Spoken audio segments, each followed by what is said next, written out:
Are you ready to dive deep into the intersections of technology, law, and business? Catch the Tech Intersect Podcast on our new Advantage Evans YouTube channel. Whether you're connecting on the go or binging episodes from the comfort of your home, you'll never miss a moment again. Plus, you'll experience all types of exciting shorts, special events content, breaking news lives, and the comprehensive learning series. Subscribe today, hit the bell for notifications, and enjoy podcast videos and more. Use the link or search for Advantage Evans on YouTube to find our channel so you can watch, learn, and engage where insider meets impact. See you there. I think it has a role to digitize and improve as things do improve, but I don't expect it to necessarily keep pace with the innovation we see in DeFi or in crypto. We've seen what happens when you remove regulation, you do something completely outside of that kind of world. It does create breakneck speed change, but you also get hacks, frauds, and scams. So I don't think traditional finance can evolve as quickly. But I think what's been incredible about this journey is we've seen how crypto and DeFi has been doing things that traditional finance can't do. Their job now, I would say, is to try and integrate as much of that as they can in as safe a way as they can. Welcome to Tech Intersect. I'm your host, Tanya Evans, and my life and work exist at the heart of law, business, and technology. Yeah, I've earned a few fancy titles and degrees over the years, but the bottom line is I'm a writer, speaker, teacher, and lifelong learner, and I'm really excited that you've joined me on this journey. So what is Tech Intersect? Well, it's authentic, empowering conversations with really interesting guests who demystify complex topics to prepare you for the future, because your future is now. And it exists where law, business, and tech intersect. Get ready to listen, learn, and leverage. Let's get started. In this episode of Tech Intersect, I am really excited to welcome Ian Horne to the show. He currently serves as EU Head of Content for Money 2020, which is celebrated as Europe's most exciting fintech show. And prior to Money 2020, Ian worked at Citywire, a financial publisher that basically he served as head of the UK audience development team. He was also host of the Wealth Tech Podcast show and writer of the Wealth Tech weekly newsletter. And Ian is also the writer of a forthcoming book, Why DeFi Matters. It's a book that presents a broad discussion about DeFi and the future of finance and money itself, which is a really important topic in order to understand the point of cryptocurrencies and crypto assets. A fundamental appreciation and understanding for money is critical. And Ian brings us into that world. And the book gives us the context for the rise of Bitcoin and then Ethereum and ultimately decentralized finance or DeFi. And that really explores the realities of nonfungible tokens, also known as NFTs, certainly the metaverse and the financial components of it, as well as the role of TradFi in central banks and digital finance. We will talk about all of that and more in a moment. But first, Ian, welcome. Hi, Tanya. Thank you for having me. Really looking forward to this conversation. And that's a fantastic summary of my career as well. Oh, excellent. Good. I'm really fascinated by your background too. I usually start from the point of where my guest is, and we'll still do that. But I really do want you to bring in, we all have this rabbit hole moment or the moment that brings us personally and professionally to this point where we want to tell the world about what we've discovered. That's an important part of your origin story that led you ultimately to be the EU Head of Content for Money 2020. But let's start there. Talk about Money 2020, how it helps shape conversations in the fintech space. Yeah, absolutely. So I've been at Money 2020 now for almost a year. I had the pleasure of joining about 5 days before the Las Vegas show last year. And my role is on the content side of things. So I work on the Amsterdam show that we have, which is one of Europe's biggest and definitely most exciting fintech shows. The job that I've got is to look for the biggest trends in payments, banking, traditional finance, but also Web3, DeFi, anything relating to that, cybersecurity, AML, you name it, anything relating to money and payments and banking. I'm looking to stay on top of that and deliver content and sessions and discussions and presentations that really bring the subject matter to life. And also For the many people that attend, and they're from the biggest companies in the world all through to the most exciting startups, I'm trying to stage conversations and again, presentations that will really make people think twice about what they're doing, improve what they're doing, and really leave the show with an experience. And we call it a show as well. I need to say that. It's not an expo, it's not a conference, it's a show. We're trying to attack every single sense that you've got. And that's my role to try and do that. So it's a really fun job, a really cool thing. And as I say, I've been doing it for about a year now. Yeah. How did you find your way to the world of cryptocurrency? My job prior to Money 2020 was I led a networking team in the UK for financial advisors and wealth managers. I completely fell into that job, right? I finished university. I had a sociology degree, which wasn't necessarily going to get me into finance, but it's something that I loved doing. And this opportunity opened up to basically travel across the UK and meet financial advisors, the ones that run businesses and invest money on behalf of their clients. Now, I didn't know much about it, but it sounded like a decent thing to do. So I ended up doing that for about 7 or 8 years, and it kind of accidentally because I didn't have much intention when I applied for it, but it became this incredible job where I got to speak to the leading investors and the leading business owners of these investment companies, and more importantly, I would say, financial planning companies in the UK, and I got a real insight into how money is managed professionally. Partly that was a really fun thing, and I got to meet some really inspirational and really interesting people. And the other side is I got to see everything about that industry, the good things, the bad things. That led me to a realization that we had these businesses being run by people that are very relationship driven. They're good business people, and the industry generally is good. But one thing that was really lacking was technology. The conversations that were happening around technology were kind of non-existent. There are huge paperwork processes in place. And actually, to a point, traditional finance in places kind of thrives on inertia. So I saw this and I wanted to kind of tackle it. So I started writing alongside my role about all sorts of things, the rise of AI, the rise of financial planning portals, basic software, anything that will help people to manage their money more efficiently, to better understand their finances. And honestly, I think there's such opportunity in the UK and also globally. There's a massive opportunity there. And it really sparked an interest in fintech. And then crypto came about for me because I realized I've gone about this a really long way, Tonya. So thanks for your patience. No, this is the rabbit hole.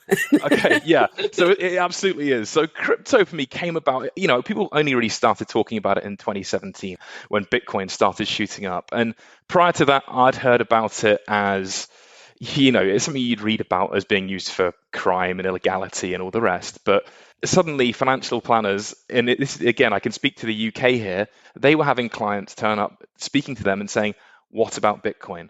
Should I invest in this stuff? And their reaction to it was really interesting. And it wasn't just Bitcoin eventually, as we know, it went on to become other coins, the rest of DeFi, publicly. And quite rightly, they would discourage every single client from investing in it. Because if you're a regulated financial advisor or a wealth manager, and you tell your client to invest in something highly volatile, you yourself don't understand it and it goes wrong, you're in big trouble. But I also realized that these people were investing in it themselves. These business owners, these professional investors were maybe not putting a huge amount of their personal resources into it, but they were certainly into exploring it and investing in it. And I felt like there was something more to it. Now, this is just something that really I found interesting. I then went on to host a technology podcast called The Wealth Tech Show by Citywire. Had a newsletter. Basically, NFTs came up a few times, crypto came up a few times. And I felt like every time I tried to explore the topic, it was really hard to get a proper balanced assessment of what was going on. You get people trying to sell you something and tell you this is the best thing ever, Bitcoin is going to save the world, this is brilliant. You also get people that are just so dismissive and say this is terrible, it's awful, look at all the scams, look at all the frauds, look at all the hacks. And I just don't understand how someone who's entering the space is really going to get a balanced perspective on it. Now, I've got experience as a journalist, I've been a writer for many years, and I just thought there was I'm not saying it doesn't exist, but there's a real dearth of material from people talking about what's really going on here. Now, my original plan, obviously I've written a book on it, my original plan was to write about the characteristics of crypto as an investment asset and to try and clarify what that is. And, maybe I should have done that because the SEC is struggling with that right now. They could use a little help. Maybe a missed opportunity. But instead, I ended up writing about the actual impact of crypto more broadly on our economy and how it coexists with traditional finance, how people in traditional finance are using it. And then there's a whole bigger conversation around digital assets like tokenization, central bank digital currencies, NFTs. We could go on. But I think the key thing is, I realized that we had a topic here that didn't just speak to technology, but it also spoke to our relationship with money itself. It's a topic that we can get quite philosophical about. And as I mentioned right at the start, I did sociology. I love these questions. I love these things that make us human. And for me, it was something I could really sink my teeth into. If we accept this new currency that isn't controlled by a government, isn't controlled by a central bank or a series of currencies, what does that mean? What's going on with these things? And I just felt there was such a need to research it and to create some kind of analysis that gives people a better understanding of what's going on. And the questions aren't just technology. There's so much more to it than that. But I think I'll park it there because I've gone on for quite a time. But that was my interest in crypto, and it's been such a journey. It really has. Absolutely. No, I mean, your story, your origin story really captures the energy and the enthusiasm and the excitement around literally watching the development of this new plane. We're building the plane as we're flying it. We are living in a time where we are truly not just seeing the iteration or the tinkering around the edges of a financial system, a global financial system. We're literally seeing the evolution and the revolution. And it's not hyperbolic to say that. It literally is the conversation that we need to have both with retail investors, but also those who, more importantly for me, as an educator, as a lawyer, educating those who will be informing, influencing, and advising them. So I'm so glad that you brought that up, because the next question I even wanted to delve in a bit more is, how do you perceive the role of the traditional financial institutions? And, we could go up to central banks, but since we've been talking about those who will advise retail investors, what's the role of TradFi or traditional finance in this era of digital finance and decentralized finance?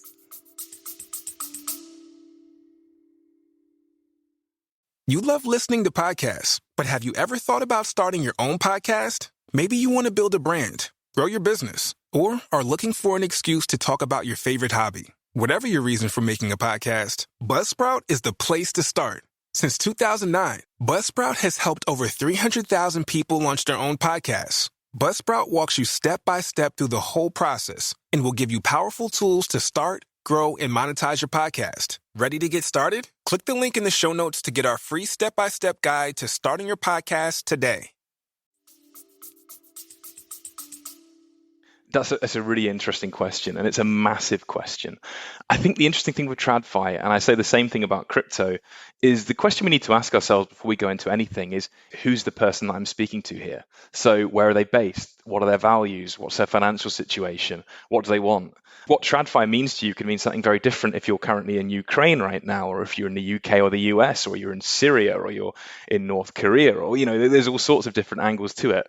I think, speaking to the system that we're familiar with, I think traditional finance obviously dominates our financial lives. I expect it to continue for the foreseeable future, to be honest. I think the interesting question that we've got with digitization is that we can see these inefficiencies, and the technology has been built that kind of eradicates them. The inclination when you see that is to say, well, okay, let's get rid of this inefficiency. Let's immediately overhaul things. But again, there's a reason why these industries are sometimes slow to innovate and slow to integrate these things. Partly, yes, is because of their size. It's hard to move a large institution quickly and be nimble.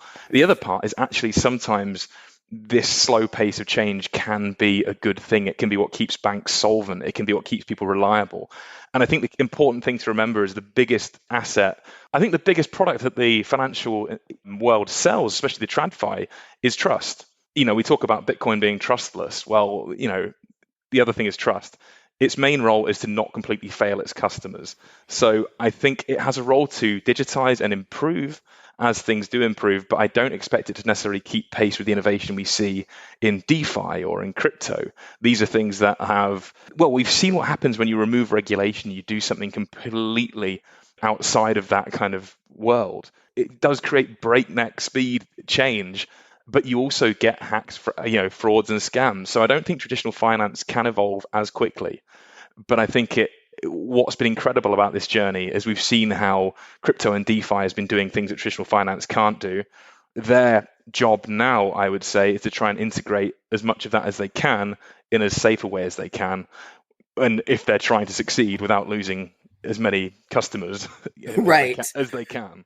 Absolutely. No, they absolutely have a customer service issue. It makes me think here in the United States, our central bank had been working on for some time the behind the scenes back end, really learning the lessons from a system that's better, faster, cheaper to implement what we call Fed Now. It's not a currency, although in my humble opinion, I believe it is the precursor to the exploration of a central bank digital currency in the United States, but it really is an improvement.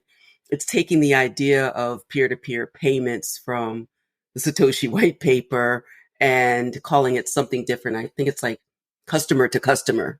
So like completely different than, it's not peer-to-peer. And they accelerated the rollout. It actually happened recently and it wasn't supposed to happen so soon. If nothing else at this point in time in the history of cryptocurrencies is really pressing traditional finance to recognize that there's customer service issue. There is an awakening. There are still bank failures, even though, here in the United States, we see nothing to see here. Keep spending and keeping your money in the banks. To your point, it's an interesting time. In fact, you talk about, I know that your book comes out in October of 2023, but learning about, just reading some of the copy leading up to it, you mentioned that money has, these new features built into it, or crypto has these new features. And I don't think people always understand, because most people if they're in the UK or they're in the United States, Australia, sometimes it's like, well, we have a great currency. Why do we need something else? What are the features that you focus on that are really transforming the nature of the value exchange that make cryptocurrencies in general, Bitcoin, ETH, and the like in particular special? All sorts of things. I think when we look at that, it's about looking at the potential as well as what's going on right now, because we know that the people who use DeFi currently are largely fintech and finance professionals. So the things they're looking to do with it are generally quite complicated. You look at perpetual futures and things like that, or you look at flash loans and things I don't think your regular person's going to get engaged with. But I think the really interesting thing is if you can use smart contracts, and sometimes it's not necessarily the coin itself that's programmed, it's what you can then allow it to do via programming. There's opportunity there for insurance, for lending. We see it in particular with things like staking and all sorts of things. Basically, I think the key thing I'm trying to say is that you can replicate most of the features of traditional finance in a different way, and you can do it via these cryptocurrencies. So the idea that you can do things without there being an intermediary who takes a cut of the money is very interesting. I mean, potentially too, there's the whole thing about privacy as well. I know there's a lot of work going on with zero knowledge proofs, which, for the uninitiated are a way where you could trade with someone with confidence without necessarily giving away your identity of who you are. I think this stuff's all really, really fascinating. Obviously, you can speak very confidently and optimistically about it. There are some key things that you need to remember, like obviously the value of a coin depends on the strength of its network. It depends on the strength of its coding, or it depends on all sorts of things. So I'm never going to say to someone, just close your eyes and jump in without doing any research. But I think the key thing is that technology is being built, and it's being built in an open source way as well, which I think is particularly interesting, to basically rival stuff that we've got now, and to do it in a way that lessens paperwork, lessens difficulty, and likely increases access, because many features of the financial system, rightly or wrongly, in many cases I would say rightly, in many cases wrongly, actually exclude a lot of people. I think DeFi, again, in being decentralized, in not being regulated, can allow access to different types of investments that you just simply couldn't do if you're a regular investor. Hey everybody, stop what you're doing and mark your calendars. On October 24th, 2023 at 7 p.m. Eastern, we are celebrating the launch of my forthcoming book, Digital Money Demystified, with a free virtual event. Hosted by best-selling author Minda Harts, also one of my best friends. Expect electrifying presentations, deep dive interviews, unbelievable giveaways, and some surprise guests will come through. For those craving an even richer future of wealth experience, there's more. On the eve of the launch, we've curated the VIP Launch Eve experience. Dive into intimate conversations, enjoy exclusive access to pioneering digital money content, engage in transformative coaching, and be a part of a vibrant community. Not to mention the swag that awaits. So 2 events, 2 transformative experiences. Choose your journey as long as you're on this journey with me. Reserve your spot now at advantageevans.com/activate. That's advantageevans.com/activate. This is your chance to be at the forefront of the digital money revolution. Don't miss out. Join me for your first mover advantage. It's interesting what you said, and I want you to say a bit more about access, because as you said, rightly or wrongly, and there are 2 sides of this coin, pun intended. And at first, because I focus so much on access and inclusion, I'm like, no, we want open access, etc. But then my legal brain kicks in. It's like, well, except for money launderers and illicit actors and all of that. Say more about what you think, because that's immediately what came to my mind. Absolutely, because access always sounds good. It's like one of those words like democratization. We hear it and we assume it's good. I'd say always be careful with that stuff. Some things shouldn't be democratized. Like if I'm getting heart surgery, I don't want democratized access to people saying I'm a surgeon. I want right. I want and the an consensus expert. Protocol that said, come on in. Yeah, I'm less fine. confident on that. I think we always need to be careful at what we're asking for. Access is just a fascinating one because there's this ongoing, because again, there's no legal system around DeFi. This becomes more of a philosophical debate rather than anything else. But there's always this trade-off between consumer liberty and consumer protection that we have in DeFi. And I think when it comes to access, there are certain things that you can't access in finance. Sometimes it's purely because people don't want you to have access to it. There's certain proprietary. Yeah, absolutely. Or it could be a kind of private equity investment where only institutional investors go near it, which might not actually be as high risk as it sounds. It might not be highly liquid, but it's the kind of stuff where actually people could benefit by having access to them. And I'm not speaking of any specific investment here. The other problem you've got is access isn't always good. We saw it again with the 2008 crash and access to subprime mortgages. You get predatory lending and things like that. You could say you were making the lending market more democratic when in fact, it's been shown that these lenders targeted poorer communities, targeted Black and Latino communities as well, in order to give them loans they knew they could never repay, so they could sell off the debt as a package to someone else. So Again, TradFi has made these mistakes too and done some horrible things too. But I say always be careful with access, because if you've got a regular Joe or Josephine trading, something really complicated in DeFi, and DeFi's user experience isn't always that good either. I think that's really important to point out. It's not an easy world to traverse. If you say everyone should have access, then access to what? You need to be careful. The kind of questions people ask you about investing in this space probably aren't what a qualified investor will ask. So I don't know how we solve this necessarily, but what I would say is, when it comes to DeFi investing, the rules are a bit different. It's not like a traditional investment. It's not like you're buying a share that has an underlying asset or some ownership attached to it. It's all very different.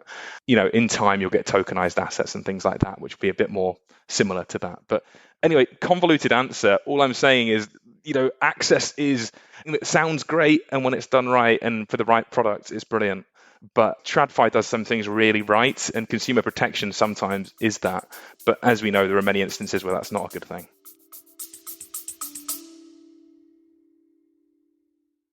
If you're an engineer or a scientist, you love Formula One, you love cycling, you love learning about how new technologies are changing the world around us, then I thought you may want to listen into my new podcast, the Neil Ashton Podcast. We talk to leading engineers and scientists from around the world, hear about their life stories, hear about new technologies, and hopefully educate you and give you a better sense of how key things like machine learning, artificial intelligence, supercomputing are changing the world around us. If that sounds like it's something you might like, you should come and have a listen.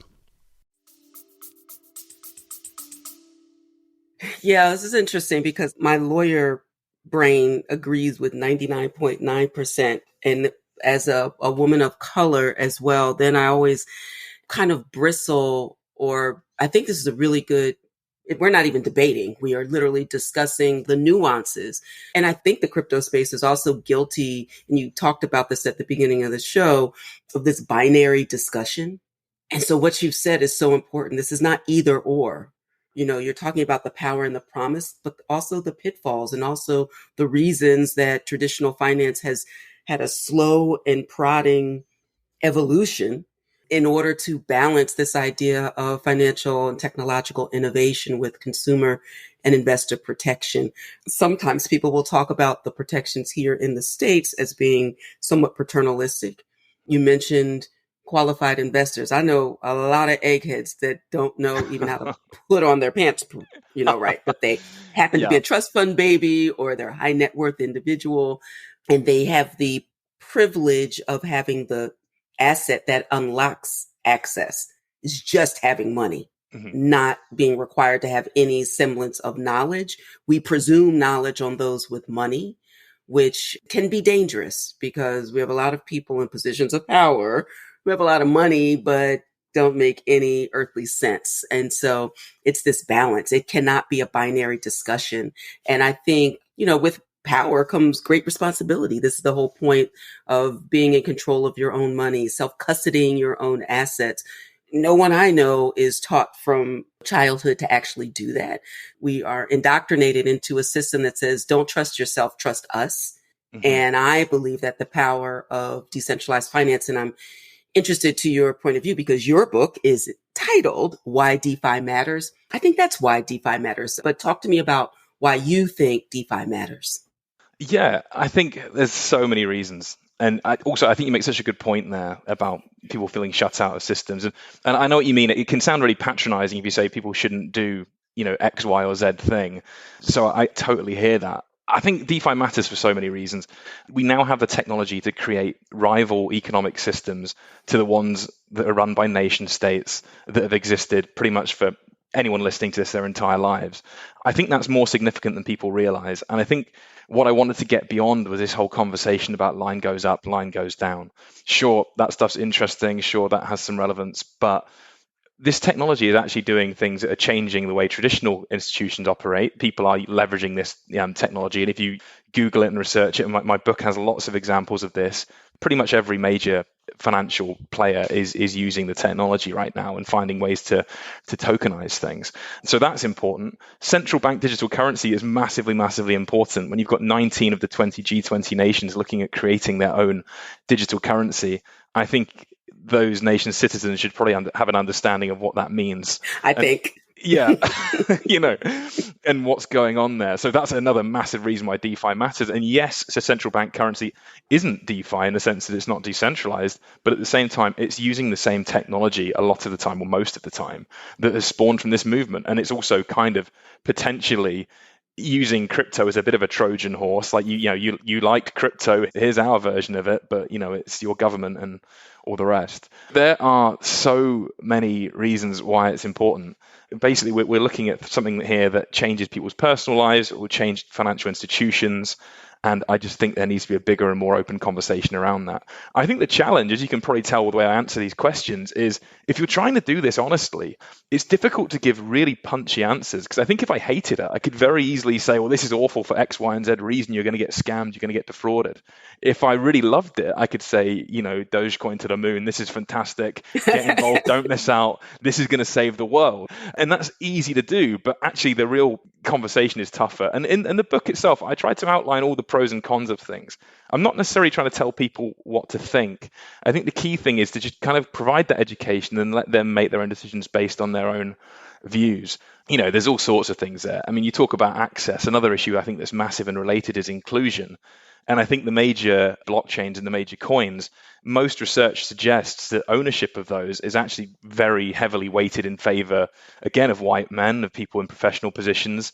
So I sometimes get nervy and kind of wary when I hear people say, this is your financial freedom, this is the future, knowing that it will probably disproportionately improve the lives of people that are usually already in positions of power.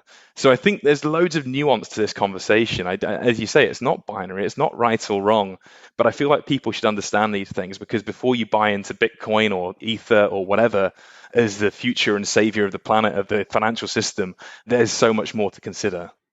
Absolutely.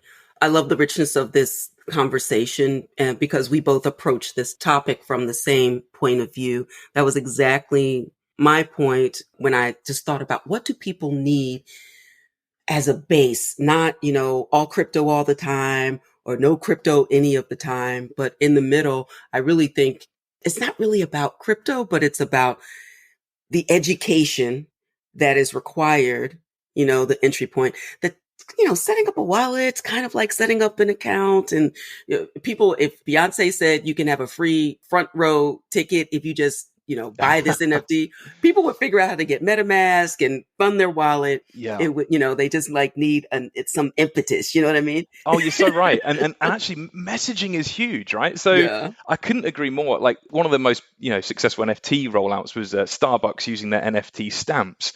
And they called it a stamp. They didn't call it an NFT. And I think if you get this technology and make it accessible and you give it terminology that people understand, that will help so much. At the moment, it very much is bogged down in technicalities and jargons. And honestly, Tonya, I don't know if you felt the same, but when I set out to write the book, I thought I'm going to write something that blows away all the jargon, makes it really easy to understand.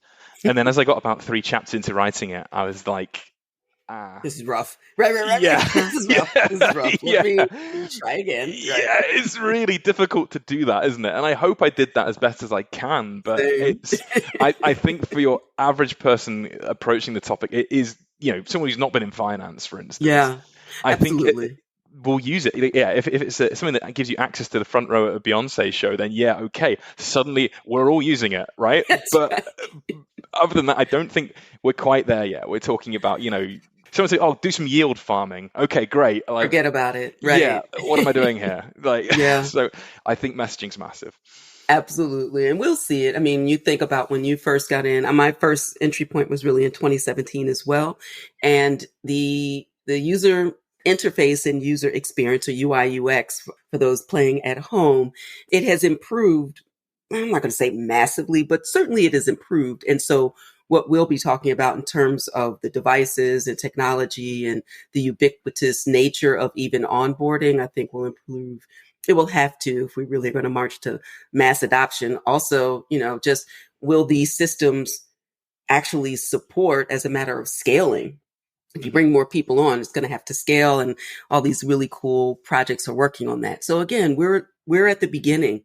Even though Bitcoin came on the scene with the gangster lean back in January of 2009, we're still in, the early innings here. And so it makes it really exciting for me. I think what you and I are both absolutely aligned on is the power of education.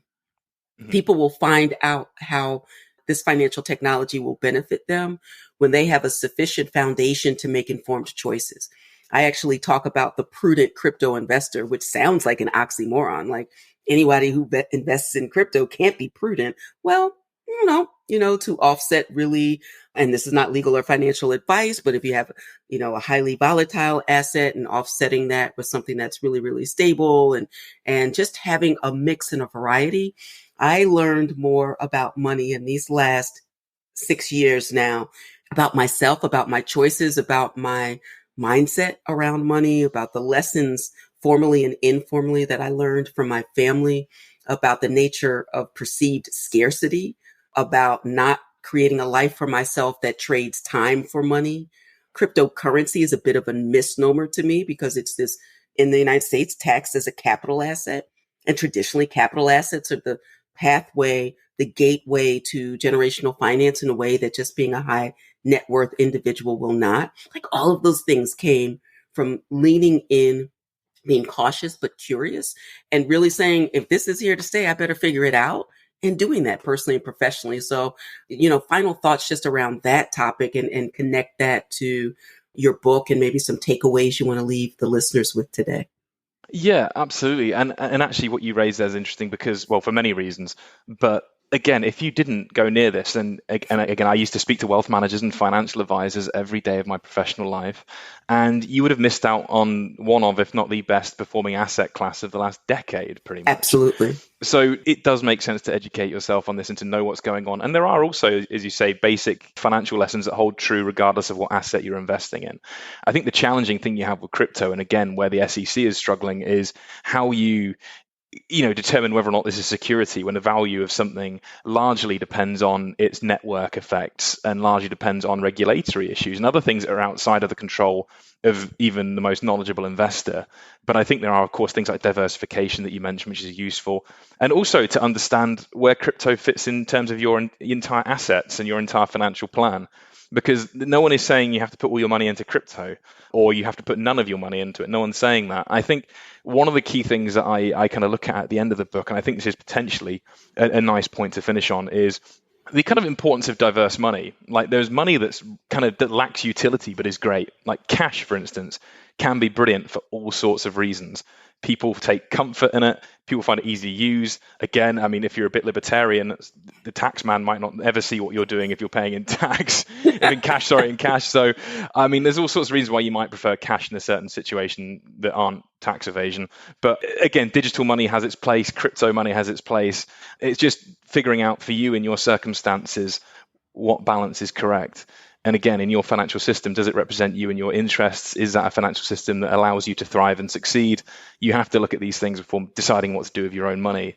And then also, again, people have been looking at crypto purely in terms of making tons of money, whereas just a general point on financial management in general, it's always the wrong, how much can I make is always the wrong question. The right question is always, what do I want out of life and how much do I need to achieve that? So I would always offer that bit of sobriety to anyone who's looking at getting into this stuff. Everyone always thinks they're going to make millions, but also, are you psychologically prepared for that? Because say you make 10x on your investment. I mean, how many people say that, look at a graph and look at, backdate it and say, oh yeah, I would have made 10x. You probably wouldn't. You probably would have made 30% of your money back, and then you would have absolutely sold out thinking, great, I've made some money. Because it's actually terrifying when it's your money, it's actually terrifying. So I think people forget that. To wrap it up, the point with the book is there's so much more going on than just what makes the headlines. Some of the conversations that are going on obviously are exciting and scandalous or, positive or whatever. But the introduction of crypto and DeFi is actually a massive, massive development within finance. And I think people should understand it better, know what's going on, and understand the pros and cons of both that system and the traditional one too. Ian Horne, I am so delighted that we are connected. I have loved this conversation. I think we're going to help a lot of folks. I wish you well on your book journey. We are on the same one, focused on the same month. So I think there's a lot of synergy here. I think the listeners need to hear from us again. So we're going to tee that up. It's a little teaser. Excellent. All right. So before we get out of here, let people know where they can learn more about you and your work. Absolutely. So anyone's welcome to reach out to me on LinkedIn. My name is Ian Horne. Again, the E is silent at the end of Horne. And the book is available at koganpage.com/DeFi. Use the code DeFi20 for 20% off. Outstanding. All right, Ian, this is the first but not the last. I'll see you back there on the LinkedIn and we're going to get some stuff together. This is a great conversation. I want to continue it if you're into it. 100%.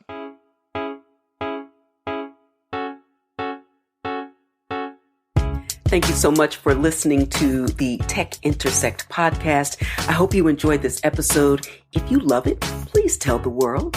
If not, go ahead and tell me. And in either case, drop a comment or ping me on social media at IPProfEvans with the hashtag Tech Intersect. And finally, a quick reminder on digital safety. There are a lot of scammers out there impersonating me and others, and I need your help. Now hear this, and remember, I will never slide into your DMs to say peace and blessings or hey, and I will never reach out to solicit your time or your money on social media like ever. I'm not a trader. I am an educator and an attorney licensed in 4 states. Thank you very much. I'm here to inform, inspire, and empower. No cap, and definitely no Forex. So be careful, make good choices, and remember, I developed an entire free masterclass about the topic of digital safety in the crypto space. So check out secureyourcryptobag.com for more information. That's secureyourcryptobag.com. All right, that's all for this episode. Until next time, continue to shine.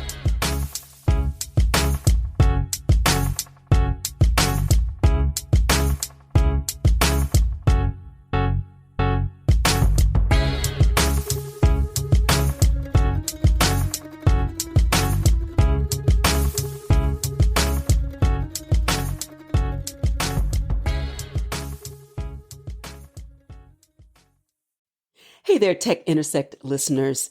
Have you ever encountered naysayers claiming crypto is too volatile, a total scam, or a hacker's paradise? Well, it's time to dispel these persistent myths and reveal the truth. It's exactly why I wrote Digital Money Demystified, available now wherever books are sold. And this book is your golden ticket from being crypto curious to radiating crypto confidence. Navigate the crypto world with clarity and conquer the chaos. Get your copy today to learn about my journey, separate fact from fiction, and maybe even embark on a transformative journey yourself. Don't stop there. Enhance your learning experience exponentially. Join the DMD Insiders Membership Club. It's a gateway to premier coaching, engaging community, and unparalleled content that complements the insights in the book. Together, we'll unlock the potential of digital money and stride confidently into the future. Visit digitalmoneydemystified.com, grab your guide to the crypto universe, and become an esteemed member of our Insiders Club. Let's decode the digital dollar and invest in your crypto-savvy future right now.